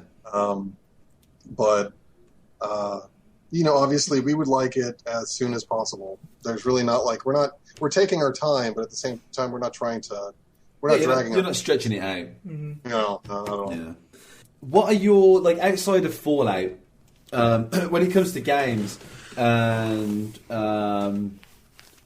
what is it that you're normally playing? Right now, I am playing an unusual amount of PlanetSide 2. Is that like a therapeutic kind of get away from Fallout for a bit sort of thing? Well, you want to talk? I mean, narratively, absolutely. Yeah. No, I was actually for the longest time in a camp that basically said that Sony Online Entertainment will just never make a good game because I was not an EverQuest fan, and just all their games seemed to kind of run flat, and even like PlanetSide 1, I could not get into. But for some reason, after getting through the pretty steep learning curve on PlanetSide 2, I actually got a subscription on the free game because I was just, you get into these giant battles and the scope is just so, it gets cinematic organically, and it is also, you're right, it's a lot of just shooting and there's no story, and I don't even know why we're fighting. I just know that we are fighting. So and it's cool. You're like, this is great. I'm enjoying this. But it's neat because you see these battles kind of happen, and because there's classes, you start to you just start to see these organic, almost like classic strategies occur on the battlefield, and people are just yelling at each other through various chats, and I mean, you can even talk to people who are in your proximity, which is kind of unusual as far as I'm concerned. Yeah, but it's good online dating. I think the cool thing about that is that you meet some really interesting people. Yeah, you can hang out with. Yeah, but not just that, but I think that sort of shit's important to kind of the narrative of your personal little story that's happening. That you're playing out. Mm-hmm. I think it's good for stuff like that. It's pretty much how people know when it's okay to start talking to me is when they can see me on Steam and PlanetSide goes from PlanetSide to just online. Yeah, because it's kind of like how I wake up in the morning. It's coffee and getting run over a lot by people on my team. Speaking of your kind of the people round about you, in America it seems to be San Francisco's like the central hub for gaming, and then Seattle seems to be a kind of the second place. Is Washington a kind of a really kind of vibrant hub for gaming, for making games, for talking about games? I moved here. I want to say almost. This is my second year for being in Seattle or being in Washington because I'm in southern Washington, which I'm in Olympia, which is it's the capital, but it's this is a very liberal state, and this is the most liberal city I think it's probably in it. Okay. There are a lot of it's just a lot of hippies, and it's so, but I love it. It's a wonderful city. But I will say, I think, I haven't really run across a big gaming community as much as I just know there are a lot of companies. Yeah. A very good friend of mine works at Valve, but he works at Valve, so he's constantly busy. Yeah. I have some friends over at ArenaNet who are in the same area. They're all in this town. They're all in a city called Bethesda, which is sort of adjacent to Seattle. And I think I probably used that term wrong, but whatever. And basically, it's the not as hip city that has all of the corporations in it. Yeah. Next to the larger, hipper city of Seattle. But then what you have to remember is it's still much hipper than, for instance, where we live in Bamberg, in historic Bamberg, where there is... Bamberg is a great name. I just got to put that out there. Yeah, but we've got one gaming company here, and I think they're called Uppiers. And nice. Oh, that's a good name. And then there's got a GameStop. We do have a GameStop, and then there's just a bunch of farms outside, and there's a lot of breweries. There's a GameStop out there. Yeah, but we've got no. There's no real, like, from where we are. The thing we're struggling with is we could really do with kind of hanging out in some towns that have got maybe a lot of indie devs and stuff like that. We're just so isolated from it, so we really have to rely on the internet, which is a total bummer until maybe next year when we can start getting out to some of these shows and things. We rely on the internet for every other facet of our life, so... it's funny because I moved here. One of the reasons was because of the gaming, kind of mentality. There's a lot of companies out here, and one that I was ArenaNet was one I was very interested in getting hired for, and so I thought, of course, the weather's much better. Texas has very uncomfortable weather. And even though it rains, it's cloudy all the time, I really enjoy it because, like it's I said, different. Texas was just so, I don't know, I'm not built for it. I sweat. I'm just staying inside all the time playing video games, which, eventually you start to, you just start to smell, I guess. But I was in Dallas, that's where I grew up, and I actually grew up with a bunch of the kids whose parents worked at id Software back when they were making, I think, Quake 2. Oh, okay. And, but of course, back then, everyone was under the impression that if you weren't a programmer or an artist, you really had no place in gaming. Yeah. Yeah. And so this was really before, like, people started introducing these sort of epic kind of, I mean, I was going to say film-esque, but they've even surpassed that now. I think some of the storylines in games are much more complicated than in films because they have to adapt as well. They have to be dynamic. Video games, and I'm probably stealing from someone on this one, but video games really are just kind of like a focal point for almost all arts, I think. Yeah.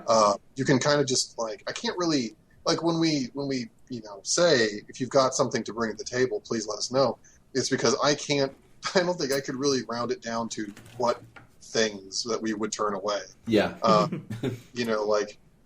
one point, I know Jackie, our one of our writers and our media manager, she runs the Twitter account, and generally makes me do things like, put my ugly face on camera and stuff like that. She made bottle caps at one point, made us some caps. Oh, I saw those in photos, and I was super impressed. I was like, how they're cool. It wasn't really all that complicated, but it was the fact that she just went through, and she did it as a surprise, which is why the art's it's not super clear, because she used some of my old art for when I was doing just regular concept for what our Texas drink would be. Yeah. Because we knew we'd have Nuka-Cola.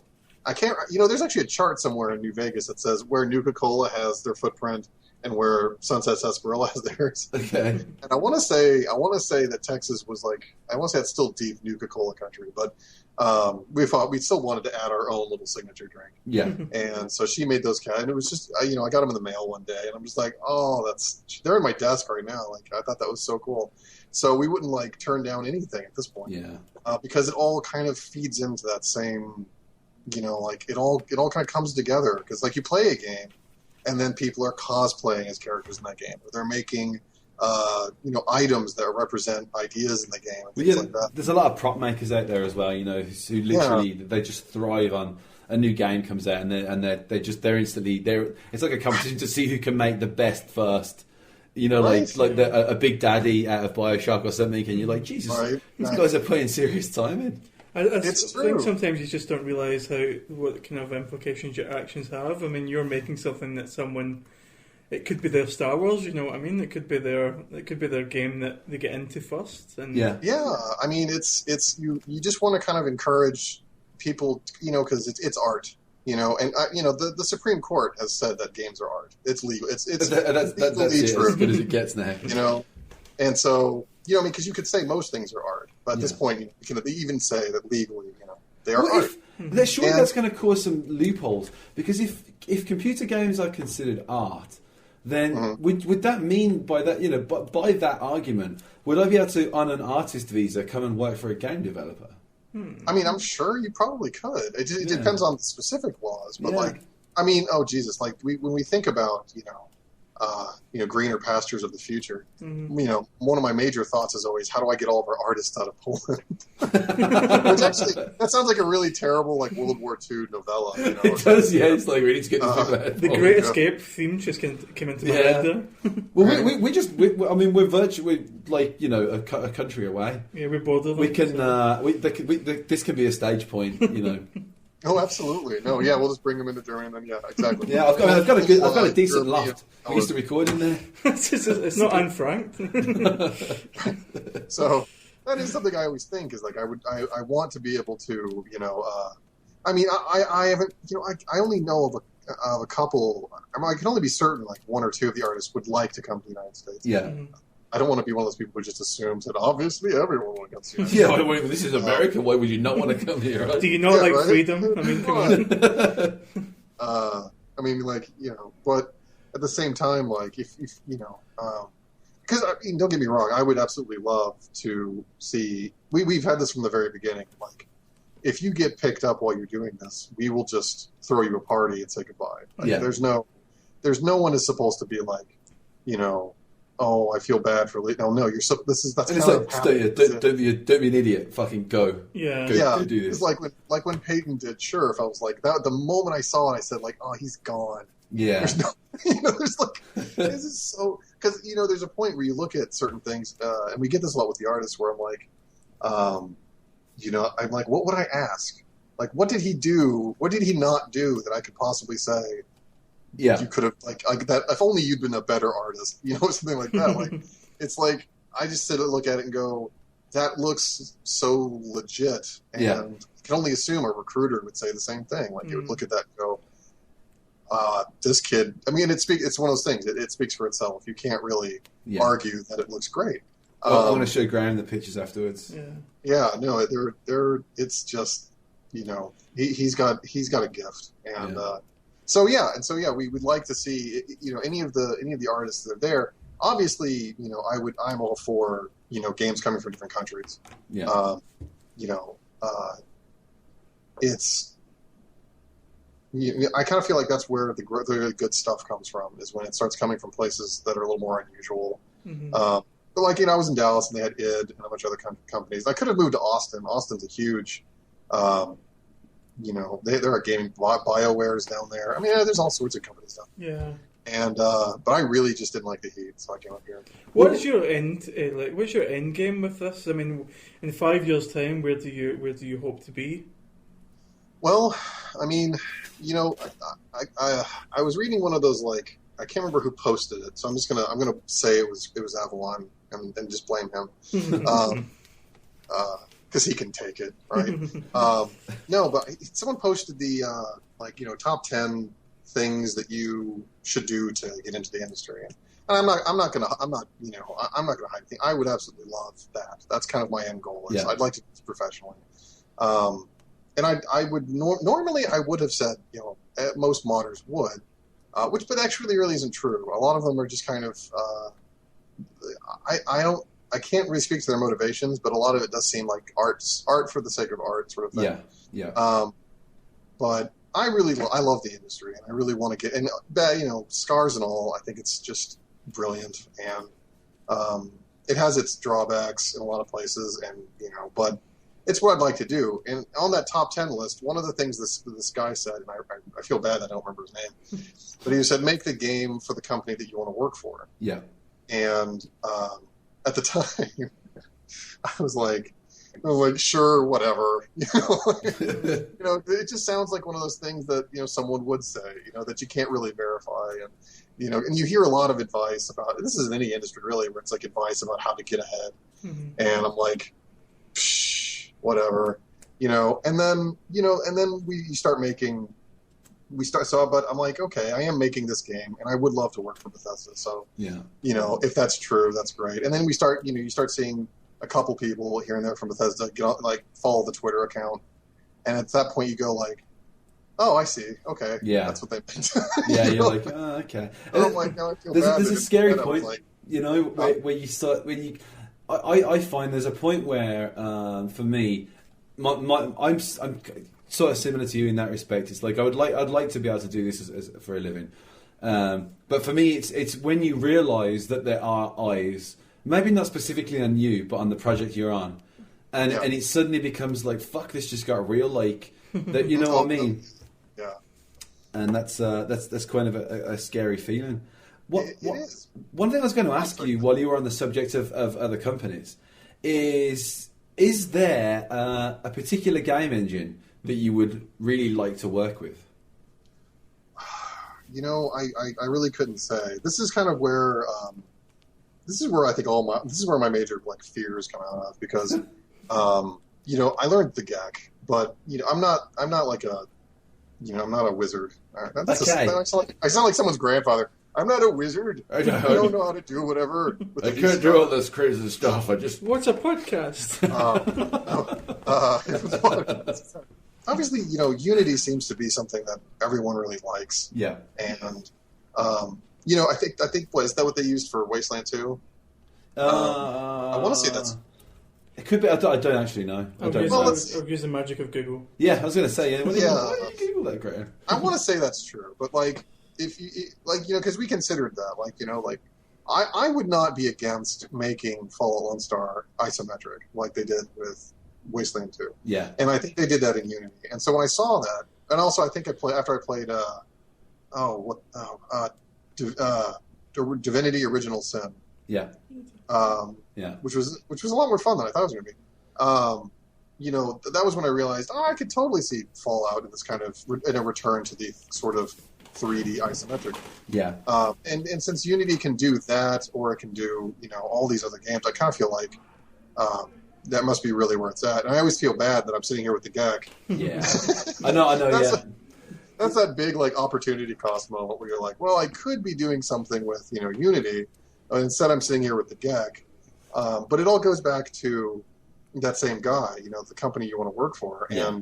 And if you look at, and of course I do, Bethesda's hiring page, they're still saying if you're for their game designers and things like that, which is where I see myself,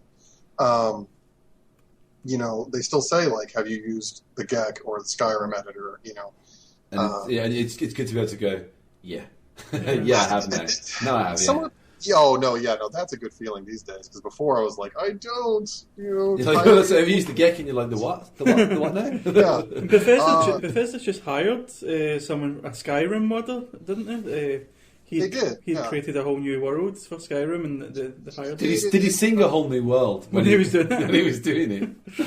You know what? You say that, but I've heard that sung by developers more times. Yeah. It's like a giant meme amongst world creators. But no, he did, yeah. And so that was one of the other reasons. I'm like, well, they're picking up modders. I know there was a modder, and he more of on the technical side. I want to say one of the employees at Obsidian did a very large Skyrim mod that just kind of adjusted some values. And unfortunately, I don't know enough about it, but I just remember looking at his profile, and it said, he did this mod, which did this. And, yeah. At this point, though, I kind of feel like in the arena of just gaming in general, which I guess isn't really an arena, it's really whatever you can get your hands on and makes sense to you. Yeah. I feel like because you've got people making very excellent games with just RPG Maker, and we're getting to a point where we see old games and new games having the same value. Yeah. Even though they're less complex and less, really just complex. I mean, you can look at all these older games, and the ones that were fun generally are still fun and good game mechanics. Yeah, it's really just like, if you have good game mechanics, or if you're, like with RPGs, I feel like it's really just about, art and dialogue. Yeah. When your characters, you could go back and forth on whether or not you like the dialogue in Final Fantasy VII, but I found it entertaining. You were just talking about that earlier, weren't you? You were banging on about Final Fantasy VII. Yeah, it's one of my favorite games. The dialogue even just being translated, which I can only imagine the difficulty. Yeah. I remember. Well, the first time you read it, obviously, then you're, I liked how they talked, and I thought the dialogue was good. Mm-hmm. And then, which is the other thing that's important for me is that when you do stuff, it's flashy, which of course Final Fantasy VII is well known for having extremely flashy abilities and stuff like that. Or like XCOM is the same way with that. XCOM is a pretty simple game. I love that game. When you get right down to it, I mean, obviously it's still complicated, and they did an amazing job. But it's got a very simple. At the core of it is very simple. I mean, I remember the original XCOM when that came out. Me and my friends, I guess it was around like sort of 96, 97-ish. I remember we just sat around his house. It's all we did was play XCOM. It was just XCOM and Enemy Unknown. That was all we ever did, and we would be like super into like trying to do as many playthroughs as possible to try and like get the highest technology we could, super cool and stuff. And I would play if the new XCOM hadn't have come out, I would definitely consider going back to the original XCOM and playing that just because I loved it so much, Mm-hmm. Well, I think that was the thing is that I tried but the same friend of mine, a guy named Chris Bunch, he, the guy who told me you shouldn't probably play All 1 and 2, is probably because I did try to play the original XCOM. I like get out of the ship and just get like murdered instantly, and I'm just like, flip the table, I'm done. Never mind. Because I was very impatient. I still am, but with with Enemy Unknown and Enemy Within. It still feels so very board game-esque, but when you do things, the way that the effects occur and the things you're looking at, which, I mean, they could have been as simplified as number value, of damage, but instead, there's the cool animation and a very entertaining camera angle, and of course the crits are all very entertaining. People, they freak out, and the animation for freaking out is really neat. And, it's really cool, isn't it? There's some cowering and stuff. Yeah, but at the same time, you're right. The system is still this kind of board game system, and then when you go out of the combat, it's really just a kind of. I mean, it's not like a spreadsheet, but I mean, it's like a spreadsheet that's been hidden behind really compelling, like exterior or interiors, and you just kind of pick stuff to research. I have to find myself wishing that there was a version of XCOM where you could just do you could farm out the missions to like other people online maybe, and you could just run your own kind. You know what I mean? If it was like a XCOM manager. You could just run your own little XCOM. So like it'd be like an NGO or something, or like some kind of like private firm, like XCOM Blackwater or something like that. Yeah, exactly. You just be like a private military company. All you do. I want to be the guy that calls you up for those monthly meetings. And he's like, I'm not sure about this. I want to be that guy. One of the guys on the council. Yeah. I would love to be one of the guys on the Shadow, and actually, because I mean, it would take a certain amount of the mystery out of it, but being able to be the guy who's actually behind the big shadow figure, and what's his daily life like, kind of thing, that would be really entertaining. I guess he brushes his teeth and stuff as well. Imagine 5 minutes. He brushes his teeth, look at his watch. Oh, that mission should be done by now. I better go get to the secret room or whatever. Yeah. Which just turns out to be like, his den where he has just a little computer. Like jumping to try and reach the little hook for his little loft hatch thing. It's like, honey, can you bring the stool, please? There are aliens. I don't care about the kids. There are aliens in Paraguay. I really need to deal with this. No, but yeah. So I think that's what's important is that you have.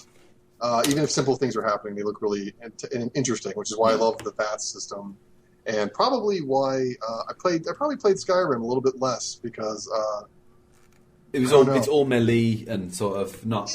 Yeah. Did you play? Sorry, did you play Shadow of Mordor? Shadows of Mordor? No, I haven't. Okay. I'm a PC gamer for one, not out of any kind of taking sides. Mm-hmm. I just spent all my money on my computer, so there's a point where I'm like, and of course the Xbox is, I just don't like live because, Jesus, there's just people live are so negative. And then we have a PS3, so it's really hard to be like, well, nuts to that thing. Go get the PS4. Yeah. And my wife and I, we play on our computers. So I'm saying all of this, but I don't actually know if Shadows of Mordor came out on PC. I'm not actually sure either. I'm just playing it on PS4, but I'm not sure about PC. Sounds fun though, and it does sound fun. The Nemesis system is something. Assumed it was going to be balls. Yeah. You're like Shadows of Mordor. Okay, moving on. There's and then apparently it's super entertaining, and I heard about the way that they evolve your enemies. Yeah, the ones that either killed you or have I don't know how it works, but all I know is they said the enemies will evolve as you fight them, and some of them will start to get famous, and they're given names, which I'm a big fan of just giving any bad guy a name. Because in the early Call of Duty, before it just really went to hell, World at War was the last one I played. And I just remember thinking, it was the Call of Duty 2, where I think it was the first one I played. And the fact that just all these guys around me had names. Yeah. And they would get randomly shot. You'd be like, Jones, no! Clifford, Clifford Worthington, why? Or something. There are genuinely emotional moments in Modern Warfare. Yeah. With some of your guys dying, you're just like, oh. Well, we were talking as well. We were talking last week. We were talking about how grown up most war games aren't right now. Mm-hmm. A lot of them are very still you're just shooting as many bad guys as possible, and it seems like it's easy to make those bad guys instant enemies by making them like Nazis or terrorists or something like that. And I was saying it would be great to see a very grown up war game come out, where it's sort of it takes on the challenge of trying to express to people that essentially, and I say this partly because now I'm living in Germany, I kind of get it more. That a lot of, for instance, the German soldiers weren't, that they weren't subscribing to the ideology. They were in the army and they just had to fight, and it's and you think, fuck, how awful must that have been, mm-hmm. And it'd be really cool to see that, someone take that on and say the more consequences for killing. Yeah, exactly. These are the kind of, or just have you kind of play both sides. So maybe you play a few missions as an Allied soldier, a few missions as and build up the story. That it'd be quite interesting to see things like that coming through. Not to be and then I solve all of your problems, but that is actually something we took into consideration mm-hmm. because originally we were going with the Magnificent Seven kind of schema of I think it was something like Mexican cartels. Yeah. Mm-hmm. In or raiders really, but they had heard of the great cartels that existed before the world, whatever. And after a while, it's just that's just too easy, and it's kind of just dumb. I mean, it works on certain levels, but really just not enough. Yeah. And also it does make it too simple just to say, they're evil, we're good. Yeah. The end. Yeah. And so we moved it into an idea where the we only have right now we're sitting on a binary of outcomes. because we're looking at the feasibility and our resources, and we thought we can't really do 6 different endings. We should probably just stick with 2 for now. And obviously, for whatever reason, things just become super streamlined. Yeah, I'd be very open to more than this. But so what we decided to do was to try to make sure that we had 2. If we were going to have 2 sides, that neither of them was really the bad guy. And in the same kind of what you're saying, obviously it doesn't have the same no, I know the point. Intense humanity of understanding why a Nazi soldier might actually just feel like he's a patriot fighting for his side. Yeah. But the idea is that we went with we have this authoritarian side called the Lonestar Confederacy, but they're also a humanitarian effort. They're just very authoritarian in the way that they try to help people. Yeah. Which sounds counterintuitive, but it's really not. I mean, it's just they know ways of helping, and that means that a lot of people are going to have to stop doing the things the way they've been doing it. Yeah. And tradition can be a way of really running a country into the ground. But then the other side is tentatively, and it may just be permanently like this, just called the Revolution. And the idea being that it's just these local militias who have decided that for various very reasonable reasons they want to leave the Confederacy. Yeah. And and each side is going to have or has very excellent reasoning for why why they should or shouldn't be in charge. And what we really want to do is frustrate the shit out of the player when they decide what they want to do. Yeah, I can get on board with that. But I think you're right in that it's sort of like making no clear-cut bad guy, no clear-cut good guy. Yeah. Everyone's actually being fairly reasonable, but as in the real world, people's ideals clash, and people have different ideas about things. Mm-hmm. It's just how shit goes down, man. Do you want to go ahead and do your little sort of push and tell people where they can go to find all things Lonestar related? Sure. The only thing I can't remember is our Twitter. I'm going to guess that the Twitter handle starts with @. Yeah. Oh man, I just looked it up. I wasn't sure if there was a dot in it or not, so I was like, all right. Well, then I guess I'll just say you can find Fallout Lonestar at www.fallout. No one says that anymore, do they? They don't say www. No, I've noticed that actually. It's not fashionable. It's like the new thing is to just go straight into it and just leave that whole www off the beginning. Well, it's falloutmagnifico.com. And we actually did just buy falloutlonstar.com, cool. And so that also redirects to it. But I like Fallout Magnifico, and so let's put it. Sounds kind of cool. But I like the fact you've got both of them there, so if people don't feel happy going Magnifico, they can just be like Lonestar. Let's just keep it simple, guys. Your friends some guys like Fallout Magnifico. Fuck that. I don't want to type that. I'm just going to go Lonestar because why the fuck shouldn't I? Actually, what it was is someone emailed me and was like, falloutlonstar.com is available. Have you considered buying it? If not, could I buy it for you? Or, and basically this person was just like, I'd really like for you to have this. They were like, it's like when someone goes, do you want a mint? And you're like, no, I'm good. And they're like, no, go on. Oh, dude, no. God bless Devin Thompson, our webmaster. He's a student in Idaho. And he emailed me and he was like, hey, I'd really like to do your website. and he said to totally redesign your website and everything, and that's exactly the same thing. It was like, because I had done the original website, and I'm not a web developer at all, and I just did it the best I could, and it came out fine, but it wasn't intuitive or anything. And I kind of felt like that was that moment where he's like, your website could be better. Well, I noticed the other day it changed, and I was like, did that just happen a couple of days ago, or did I imagine a different website before? No. Yeah, I had, because of the famine theme, I went with like a Foodomatic sort of thing, and it looked fine, but at the same time, what's great about this is the dust moves when you move the mouse. In the little bit of the top. That's awesome. That's nice. Right, that was like the first thing. Small things, Oh yeah, exactly. But it was one of those things where it looked fine on the surface, but if you looked at the code, if you looked at like the CSS or anything like that, it's just a bunch of garbage. I just did my best, and once it loaded and nothing went wrong. I never really even went back and tried to make it any better. I just was like, well, obviously it works, and it works in Explorer and Firefox and Chrome, and that's all I care about. Yeah, so it's all good. And he was all like WordPress, and I hated updating it because I didn't set it up in any way where you could update it easily. I had to go in there and type it right into the HTML, and I was like, so I always just ended up updating Facebook instead of doing the website. so when he said that, I was like, I'll take it. So what have we got here? We've got. Well, no, actually, I was going to do it then, but I'm trying not to jump the gun. It's because it's your beat now, isn't it? And I'm like trying to take over. No, what I should have just said was the stupid URL and then moved on, but I didn't. So yeah, the URL is falloutmagnifico.com, and you can check our Twitter account, which is @FalloutLoneStar, and we are also on Facebook.